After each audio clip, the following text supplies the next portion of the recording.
L'Europe fait face à un afflux exceptionnel de réfugiés avec des drames insoutenables, presque quotidiens. Ces réfugiés sont chaque jour plus nombreux à risquer tantôt la détention, tantôt la mort sur la route de l'Europe. Ces risques, ils les prennent en connaissance de cause, car ils fuient la violence et la guerre. L'agence Frontex a comptabilisé, comme vous l'avez rappelé, Monsieur le Premier ministre, plus de 100 000 personnes aux frontières de l'Union européenne au mois de juillet dernier. Et selon le Haut Commissariat de l'ONU pour les réfugiés, le HCR, plus de 380 000 migrants et réfugiés arrivés par la Méditerranée de janvier sur le continent européen. La grande majorité sont bien des réfugiés. Ils sont en effet originaires des pays en conflit. 51% originaires de Syrie, 14% sont des Afghans, 8% des Érythréens, 4% des Irakiens, 2% des Somaliens et également des Soudanais. Cette crise humanitaire a des raisons connues. D'abord, la tragédie syrienne, plus de 6 millions de déplacés internes sur moins de 23 millions d'habitants, 4 millions de Syriens qui ont fui la Syrie.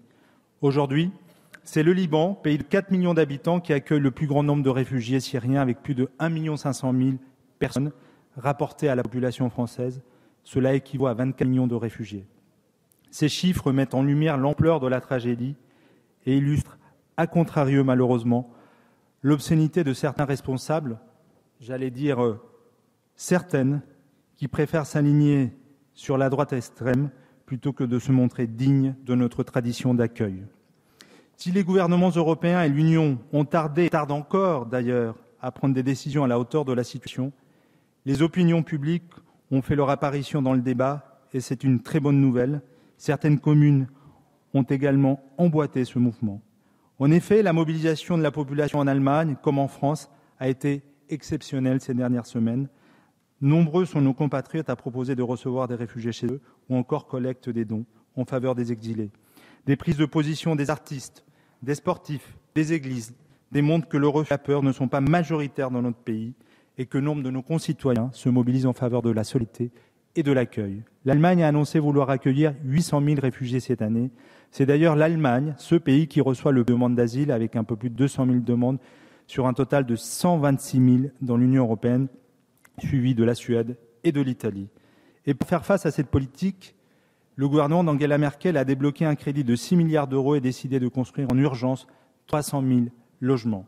Chers collègues, face au plan de la Commission de répartir 160 000 réfugiés dans les pays de l'Union, la France s'est engagée à accueillir 24 000 réfugiés sur 2 ans, en plus des 6 750 déjà demandés par l'Union européenne. L'annonce doit être saluée. Elle demeure néanmoins, vous en conviendrez, modeste, d'autant plus que notre pays a connu une diminution substantielle du nombre de demandeurs d'asile en 2014 par rapport à l'année précédente. En effet, la France enregistre 62 800 demandes, soit 10% des demandes de l'Union, et son taux de réponse positive est lui aussi loin d'être le plus élevé des pays de l'Union européenne, à peine 30% contre 45% en moyenne.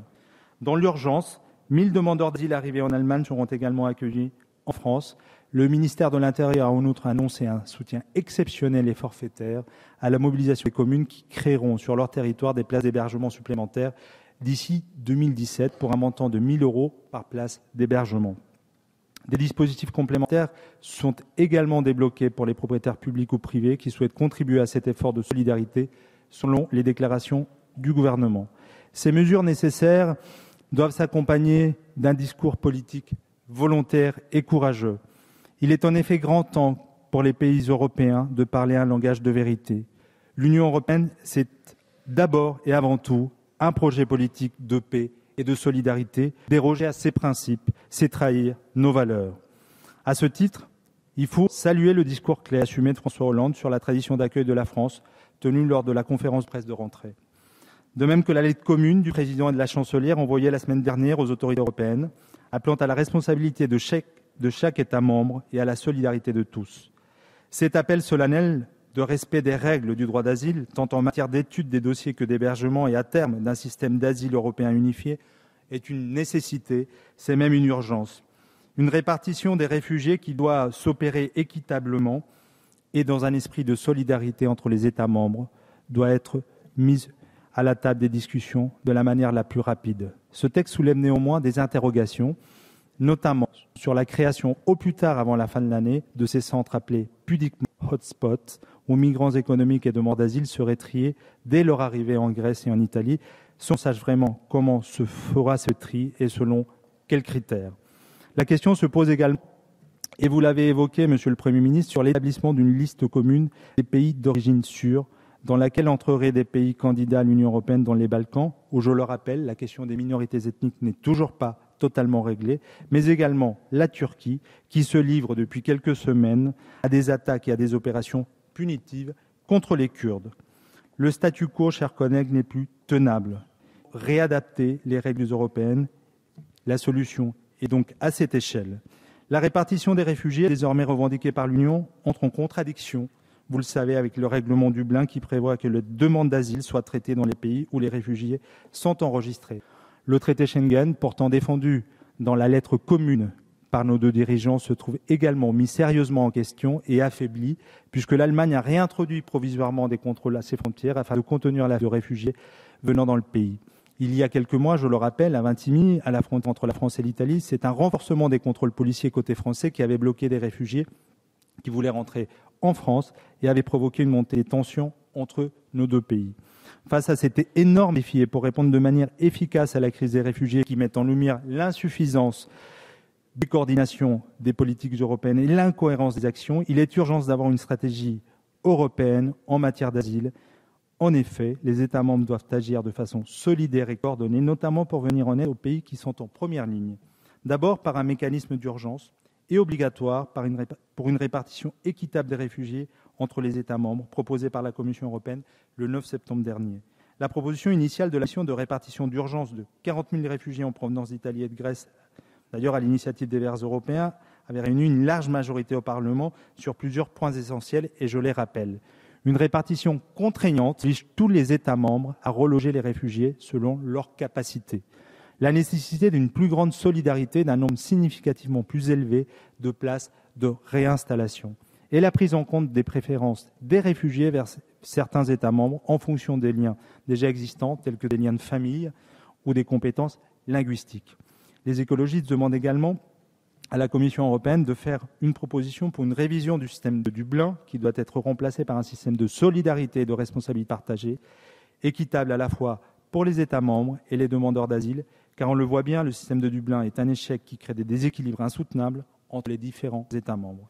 De plus, la Commission doit également présenter une proposition visant à permettre la reconnaissance mutuelle des décisions d'asile positives afin que les personnes qui sont d'une protection jouissent du même droit de libre circulation en Europe que les citoyens de l'Union. Comme nous l'avions dit lors du débat sur la réforme de l'asile, mais nous n'avions pas été seuls, je crois que le représentant de l'UDI l'avait également souligné, nous pensons que les demandeurs d'asile doivent avoir accès à un travail durant l'examen de leur demande d'asile, proposition d'ailleurs formulée récemment par Jean-Claude Juncker. Enfin, pour offrir un accès sûr et légal à l'Union, les États membres doivent faire pleinement usage des possibilités existantes pour délivrer des visas humanitaires. Nous avons dès maintenant besoin de règles européennes communes, plus fortes sur les visas humanitaires dans le code des visas de l'Union. Mais plus largement, la Commission européenne doit faire une proposition pour un code européen des migrations afin de faciliter une migration légale pour les ressortissants de pays tiers. Chers collègues, nous avons accueilli avant-guerre des Polonais, des Italiens, des Espagnols. Vous l'avez rappelé, Monsieur le ministre. En 1979, politiques et intellectuels français mettaient leurs désaccords de côté. Je vous rappelle la fameuse photo où ils se tenaient la main, Sartre et Aron, sur le perron de l'Élysée. Et notre pays accueillait à l'époque 120 000 réfugiés vietnamiens et cambodgiens. Cette unité-là est-elle si loin, si impensable aujourd'hui? C'était en 1979 et la crise des boat people d'Indochine dominait les 20 heures de notre vision, avec des images de familles entières dans des embarcations de fortune en mer de Chine, menacées par des pirates, des requins, des intempéries. Des Vietnamiens, des Cambodgiens, fuyant les dictatures et les persécutions ethniques, raquettés pour pouvoir partir sans savoir où aller. Notre pays a été exemplaire il y a 35 ans et n'a jamais eu à le regretter. Nous pouvons être cette France-là, pays des droits de l'homme et terre d'asile. Il en va de nos valeurs, il en va de la crédibilité également du projet européen. La France dont rêvent tant de réfugiés, dont a rêvé également ma famille avant de la rejoindre. Il m'est arrivé ces derniers mois de la chercher.